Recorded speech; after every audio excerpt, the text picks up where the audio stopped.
South ఇండియాలోని అతి తక్కువ ధరలకి రత్నాలను అందించే ఏకైక సంస్థ 6JVR. అందరికీ నమస్కారం. మీ అందరికీ తెలిసిందే 4 రోజుల నుంచి ఫిలిం ఇండస్ట్రీలో అండ్ ఇంకా కొన్ని ప్రైవేట్ సెక్టార్స్ మీద ఇన్కమ్ ట్యాక్స్ సెర్చులు జరిగాయి. సో ఈ సెర్చుల విచిత్రం ఏంటంటే మీడియా వాళ్ళందరూ ఛానల్స్లో కానీ సోషల్ మీడియాలో కానీ నేను సెలబ్రిటీని కాబట్టి ఎన్నో సెర్చ్లు జరుగుతున్నా సో నా న్యూసే మీకు క్యూరియాసిటీ ఉంది కాబట్టి మీడియాకి కానీ మీ మీడియా ద్వారా సొసైటీకి కానీ సో దానికి మీరు ఎంత ఫోకస్ చేస్తున్నారో 4 రోజుల నుంచి మీడియా ద్వారా చూస్తూనే ఉన్నాం. సో అందుకే మీ క్యూరియాసిటీకి దీనికి 4 రోజుల నుంచి ఏమి జరిగింది అనేది చెప్పాల్సిన అవసరం ఉందని మీ అందరినీ పిలవడం జరిగింది. లేకుంటే తెలిసింది తెలియని ఏదేదో న్యూస్లు వేసుకుంటూ 4 రోజుల నుంచి హైలైట్ చేస్తూ ఉన్నారు. ఇన్కమ్ ట్యాక్స్ సెర్చ్ అనేది మాకు 2008లో ఒకసారి జరిగింది. అంటే దాదాపు 16 సంవత్సరాల తర్వాత ఈ సెర్చ్ జరిగింది.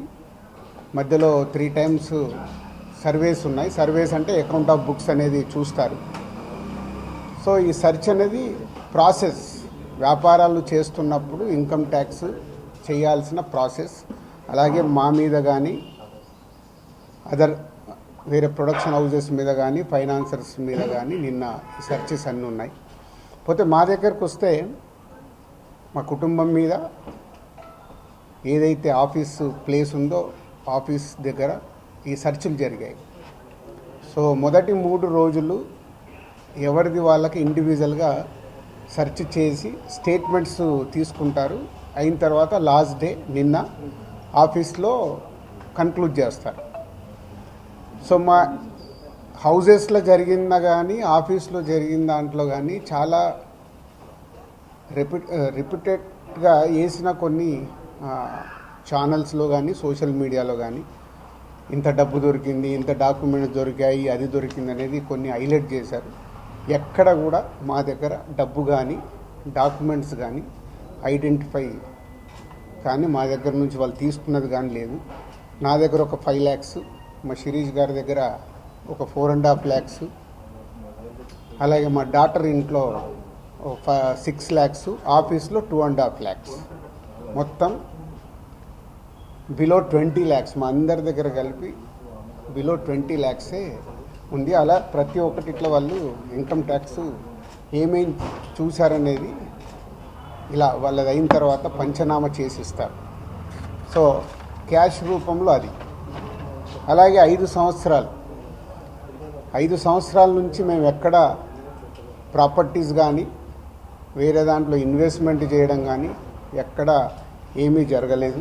అది కూడా డిపార్ట్మెంట్కు టోటల్గా అందరి దగ్గరికి వెళ్ళి క్లియరెన్స్ చేసుకున్నారు. ఇది క్లీన్, ఎక్కడ డాక్యుమెంట్స్ కానీ అలాంటివి ఎక్కడేం లేవు. అలాగే బిజినెస్ దాంట్లో ప్రొడక్షను, డిస్ట్రిబ్యూషను, థియేటర్ సైడ్ ఉన్నాం కాబట్టి వాళ్ళకి అన్నీ డీటెయిల్గా కావాలి. డీటెయిల్ అంటే ప్రొడక్షన్ ఎలా జరుగుద్ది, ప్రొడక్షన్లో 24 క్రాఫ్ట్స్ ఉంటాయి. ఆ 24 క్రాఫ్ట్స్లో లావాదేవీలు ఎలా ఉంటాయి ఒక్కొక్క సినిమాకి. సో ఆ డీటెయిల్స్ అన్నీ వాళ్ళు తీసుకోవడం జరిగింది. అలాగే డిస్ట్రిబ్యూషన్ సైడ్ ఎలా ఉంటుంది, ఎగ్జిబిషన్ సైడ్ ఎలా ఉంటుంది అనేది వాళ్ళన్ని డీటెయిల్స్ అడుగుతూ అందరి దగ్గర తీసుకొని ఫైనల్గా నా దగ్గర నిన్న ఇవన్నిటిని ఎవరెవరు ఏమేమి స్టేట్మెంట్లు ఇచ్చారు, ఏముంది అనేది ఫైనల్ నాతో నిన్న కన్క్లూడ్ చేశారు. డిపార్ట్మెంటే ఆశ్చర్యపోయింది. అంటే ఇంత దిల్రాజ్ గారిని మేము ఏదో ఎక్స్పెక్ట్ చేసాం, అలా ఉంటుంది ఇలా ఉంటుందని సెర్చ్ జరిగేటప్పుడు దే ఆర్ వెరీ హ్యాపీ. వాళ్ళకు మాకు జరిగిన కోఆపరేషన్లో కానీ దాంట్లో కానీ they are very happy department. ఫర్దర్గా ఆడిటర్స్ డిపార్ట్మెంట్ ఉన్నదాని మీద వాళ్ళు క్లారిటీ చేసుకుంటారు. అన్ని బుక్స్ ఆఫ్ అకౌంట్స్ కరెక్ట్గా ఉన్నాయా, ఇవేమున్నాయి లాస్ట్ 5 years అని అవన్నీ వాళ్ళు చేసుకొని కన్క్లూడ్ చేస్తారు. ఇదైపోతే మా మదర్ది అమ్మకి 19th రోజు కాఫ్ కోల్డ్ ఎక్కువైంది. 19th అయిన తర్వాత ఇంట్లో వెళ్ళేసి ట్రీట్మెంట్ తీసుకొని వచ్చి ఇంట్లో ఉన్నారు. సడన్గా కాఫ్ ఎక్కువ అవుతే ఇమీడియట్లీ హాస్పిటల్కి పంపించాం. దానికి ఎవరో కొందరు హార్ట్ అటాక్ అని ఇంకేదో అయిందని రకరకాల న్యూస్లు క్యారీ చేస్తారు. She very fine. జస్ట్ 2 రోజులు షీఈ్ 81 ఏజ్.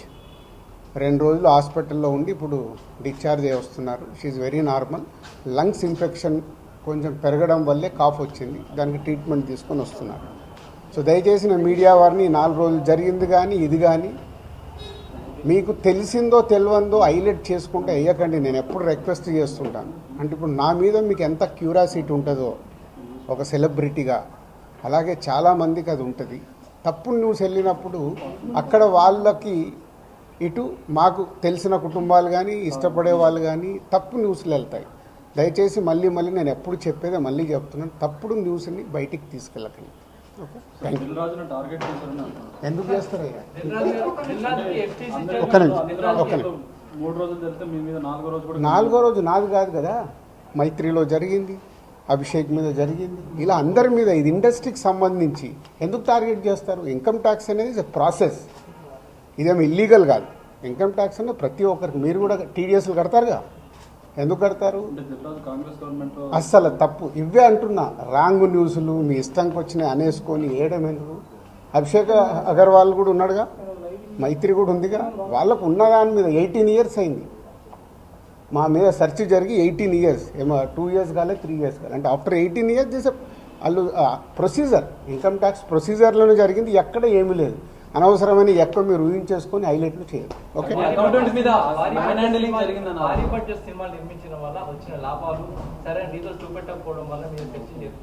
నా దగ్గర కాదండి, మొత్తం జరిగితే మళ్ళీ మీ దగ్గర అంటారేంటి? సో అన్నీ జరుగుతాయి. It's a process. ఇందాక చెప్పాను కదా, 24 క్రాఫ్ట్స్కు ఎలా స్పెండింగ్ చేస్తున్నారు.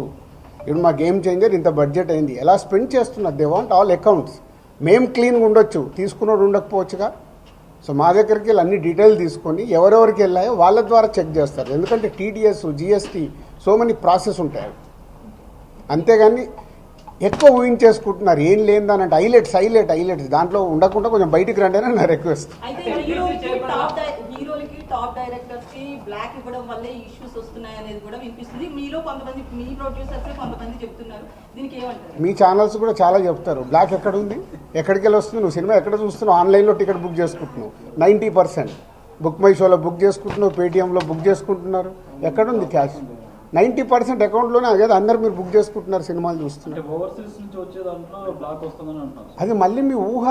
ఎవరికి రావాల్సిన స్టోరీలు ఎప్పుడు రాసుకుంటూనే ఉంటారు. ఎందుకంటే మీకు కూడా హైలైట్స్ కావాలి కదా, లేకుంటే కష్టంగా.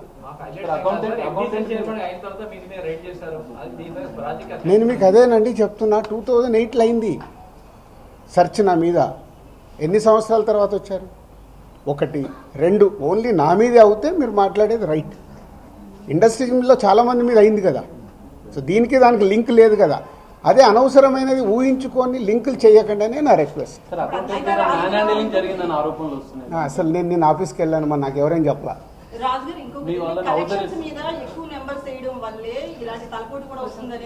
అది మొత్తం ఇండస్ట్రీ అంతా కలిపి మాట్లాడతాం. అది నేను ఇండివిజువల్గా మాట్లాడకూడదు. అలాంటి ఏదైనా ఉంటే కరెక్ట్ చేయాల్సిందే, ఇండస్ట్రీ తరఫున కరెక్ట్ చేయాలి. 22 నుంచి మీరు ఐటీ ఫైల్స్ చేశారా సార్? ఎవ్రీ ఇయర్ ఉంటుంది. 22 నుంచి అంటే ఎవ్రీ ఇయర్ ఉంటుంది. అదే 22, 23 వరకు అసెస్మెంట్స్ అయిపోయాయి. 30% స్లాబ్ లోకి ఎంటర్ అయ్యారు కదా, దానికి సంబంధించి కూడా క్లియర్ ఉందా? ఏంటది? 30% ₹40 దాటితే ఐటీ అన్నదాన్ని. మీరు ఎక్కడున్నారండి బాబు? నా కంపెనీ టర్న్ ఓవర్ అంతా 30% గురించి మాట్లాడుతుంది. హైలైట్ టర్న్ ఓవర్ నా కంపెనీది. ఎప్పుడో 2008లోనే నా సర్వే అయిందంటే అప్పుడే ఎంటర్ అవుతుంది కదా, అవుద్ది. అయితే ఫిల్మ్ ఇండస్ట్రీలో రైట్స్ జరగడం కూడా ఒక ప్రెస్టేజ్ ఇష్యూగా కొంతమంది చూస్తున్నారు, డైరెక్టర్లు, హీరోలు, వీళ్ళంతా. దీనికి ఏమంటారు మీరు? అంటే ఇన్కమ్ ట్యాక్స్ వాళ్ళు అదే అంటారు, సార్ మేము వచ్చినామంటే మీరు పెద్దోళ్ళు అని. సో మీ మీద కూడా చేయించుకోరు, మీరు ఫాస్ట్గా పెద్దోళ్ళు అవుతారు. సార్ మీ సిబ్బందిని కూడా హౌస్ అరెస్ట్ చేశారన్న వార్త. అది న్యాచురల్. అంటే హౌస్ అరెస్ట్ అంటే ఇప్పుడు నేనున్నాను 3 రోజులు, మీ వీడియోలు తీస్తున్నాను, నేను ఎక్కడికైనా వాకింగ్ చేస్తాను, బయటికి వెళ్ళనివ్వరు. కమ్యూనికేషన్ కాకుండా వాళ్ళకి కావాల్సిన ఇన్ఫర్మేషన్ తీసుకోవడానికి అందరినీ డిఫరెంట్లో ప్లేస్లో పెట్టి ఫైనల్గా కన్క్లూడ్ చేస్తారు. ప్రొడక్షన్ టైంలో జరిగిన లావాదేవీలు, తర్వాత మీ సినిమా రిలీజ్ అయినాక వచ్చిన లావాదేవీలు, వీటన్నిటి మీద అడగడం జరిగిందా లేదా? ప్రొడక్షన్ అది ఆటోమేటిక్ అండి, అది ప్రాసెస్. వాళ్ళకి అదే అవగాహన చేసుకోవటానికి. సినిమా క్యాష్ ఉన్న బ్యాంక్కి వెళ్ళి డ్రా చేసే పెడతారు. సో వాళ్ళకి డౌట్స్ ఉంటాయి. డౌట్స్ ఉన్నప్పుడు క్లారిఫై చేయాల్సిన రెస్పాన్సిబిలిటీ మాదే కదా. సో అలా ఒక్కొక్కటి ప్రొడక్షన్ ఏంటి, డిస్ట్రిబ్యూషన్ ఏంటి, ఎగ్జిబిషన్ ఏంటి, ఎలా ప్రాసెస్లో ఉంటాయి అన్నీ ఎక్స్ప్లెయిన్ చేస్తూ వచ్చాను. ఇప్పుడు మీ దగ్గర 5 lakhs రూపీస్ అని అన్నారు, శిరీష్ గారి దగ్గర 4.5, at the same time Hanshita గారింట్లో ఎంత స్వాధీనం చేస్తారు? 6.5 lakhs టోటల్ కలిసి 20 లక్షలండి. క్యాష్ రూపంలో మా ఫ్యామిలీలో కానీ ఆఫీస్లో కానీ 20 lakhs. అది దానికి కూడా ఇది అన్అఫీషియల్ కాదు, ప్రతి ఒక్కదానికి ఇట్లా డాక్యుమెంట్ ఇస్తారు. ఇది 5,50,000 మరి ఏం గోల్డ్ దొరకలేదు, గోల్డ్ ఉంటుంది. ఏ లిమిట్లో ఉండాలో ఆ గోల్డ్ కూడా ఉంది అందరిది. అంటే as per rule ప్రకారం యాజ్ పర్ రూల్ ప్రకారం ఎవరి దగ్గర ఎంత ఉండాలో అంతే ఉంది. అంత మెయింటైన్ చేశారు సార్.